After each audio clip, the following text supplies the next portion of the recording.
नमस्कार दोस्तों। श्रावण शुरू हो गया है और हर व्यक्ति भगवान शंकर को प्रसन्न करने में लगा हुआ है। क्या आप भी भगवान शंकर की पूजा कर रहे हैं? अगर आप कर रहे हैं तो प्लीज़ आप मुझे कमेंट बॉक्स में ओम नमः शिवाय लिखकर ये बता सकते हैं। मैं हूं अनीता और आप देख रहे हैं नॉलेज शॉलेज। तो आइए शुरू करते हैं आज का वीडियो। आज का वीडियो हरियाली तीज पर है। इस पर आपको क्या दान करना है, इसकी क्या विधि है और इसमें किस देवी देवता का आपको पूजन करना है, वह सब मैं आपको इस वीडियो में बताऊंगी। हरियाली तीज का नाम सुनते ही सबसे पहले हमारे दिमाग में झूले आते हैं, हरी मेहंदी आती है, हरी हरी चूड़ियाँ आती हैं। तो हरियाली तीज जो है वो श्रावण मास की शुक्ल पक्ष की तृतीया तिथि के दिन मनाई जाती है। इसे श्रावणी तीज भी कहते हैं। सावन के महीने में चारों ओर हरियाली ही हरियाली दिखाई देती है। सब लोग प्रसन्नचित्त होकर प्रकृति की सुंदरता का आनंद लेते हैं। सावन का जो महीना है वो भगवान शिव की भक्ति के लिए श्रेष्ठ माना जाता है। हरियाली तीज का त्योहार भगवान शिव और माता पार्वती जी को समर्पित है। इस दिन उनका पुनर्मिलन हुआ था। उनके पुनर्मिलन के उपलक्ष्य में इस त्योहार को मनाया जाता है।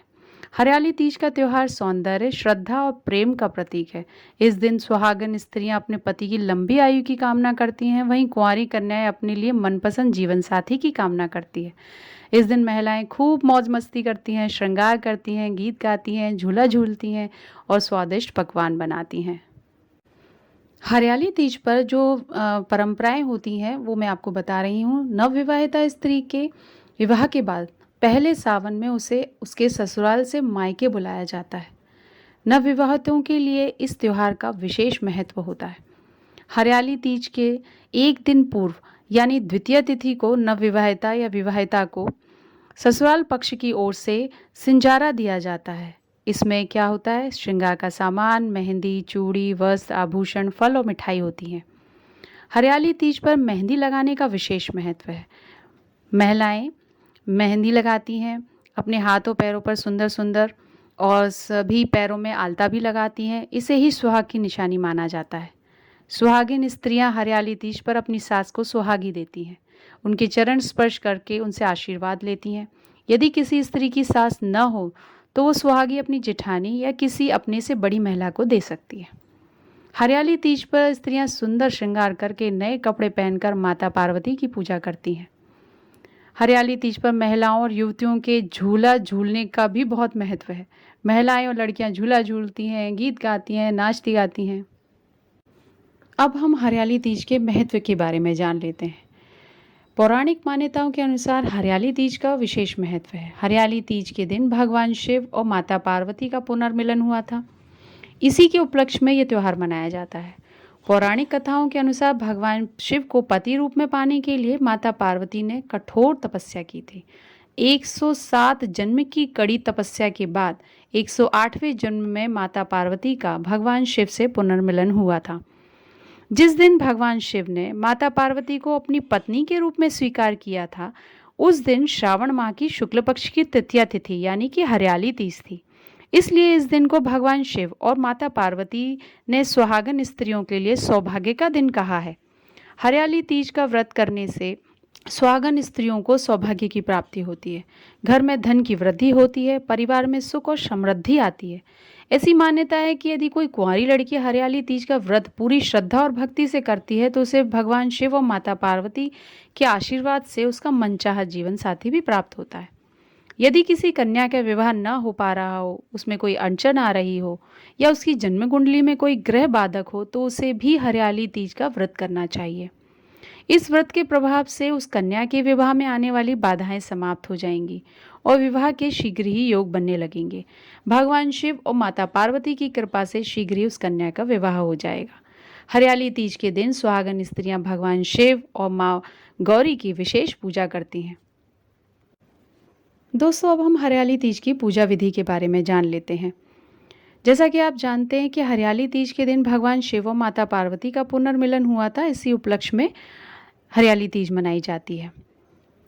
इस दिन सुहागिन महिलाएं और अविवाहित लड़कियां इस दिन भगवान शिव और माता पार्वती की पूजा अर्चना करती हैं। हरियाली तीज का व्रत करने वाली स्त्री को इस दिन सिर से स्नान करना चाहिए। हरियाली तीज पर घर की अच्छे से साफ सफाई करके तोरण मंडप से सजाएं घर को। एक चौकी पर साफ कपड़ा बिछाकर उस पर मिट्टी से भगवान शिव, भगवान गणेश, माता पार्वती की प्रतिमा बनाएं। प्रतिमा बनाने के उपरांत देवी देवताओं का आह्वान करें और मंत्रों से उनकी पूजन करें। हरियाली तीज की कथा और महात्म्य का पाठ जरूर करें और सुने भी। इसके बाद भगवान शिव और माता पार्वती की आरती करें। पूजन के बाद जागरण या कीर्तन भी कर सकते हैं आप। हरियाली तीज का व्रत निर्जल रहकर किया जाता है। जो भी स्त्री इस व्रत को करने का संकल्प करे उसे सुबह से निर्जल व्रत करना चाहिए और पारण के बाद ही अन्न जल ग्रहण करना चाहिए। एक बार हरियाली तीज का व्रत प्रारंभ करने के बाद हमेशा व्रत करना चाहिए। यदि किसी कारणवश व्रत छोड़ना पड़े तो उसका उद्यापन करके ही इस व्रत को छोड़ें। भगवान शिव और माँ पार्वती की पूजन करने के बाद ही इस व्रत का पारण करना चाहिए। हरियाली तीज के इस व्रत का पारण प्रदोष काल में किया जाता है। जब दिन और रात का समय मिलता है उस समय को प्रदोष काल कहते हैं। हरियाली तीज की पूजा में हमें कुछ मंत्रों का पाठ करना चाहिए जो कि इस प्रकार है। पहला है गण गौरी शंकरार्धिंगिनी यथा त्वं शंकर प्रिया माम कुरु कल्याणी कांत कांता सुदुर्लभाम। दूसरा मंत्र है श्री भगवते सांब शिवाय नमः। तीसरा मंत्र है देवी देवी उमे गौरी त्राहि माम करुणा निधे मम अपराधा क्षंतव्य भुक्ति मुक्ति प्रदा भव। हरियाली तीज की व्रत कथा, आइए जानते हैं इसकी क्या कथा है। हिंदू धर्म की एक पौराणिक कथा के अनुसार एक दिन भगवान शिव माता पार्वती को उनके और मिलन के विषय में बता रहे थे। वो बोले, हे पार्वती, तुमने मुझे अपने पति के रूप में प्राप्त करने के लिए 107 बार जन्म लिया, परंतु तुम मुझे पति के रूप में प्राप्त नहीं कर सकी। उसके बाद तुमने फिर 108वीं बार जन्म लिया और पर्वतराज हिमालय के घर पुत्री बनकर जन्मी।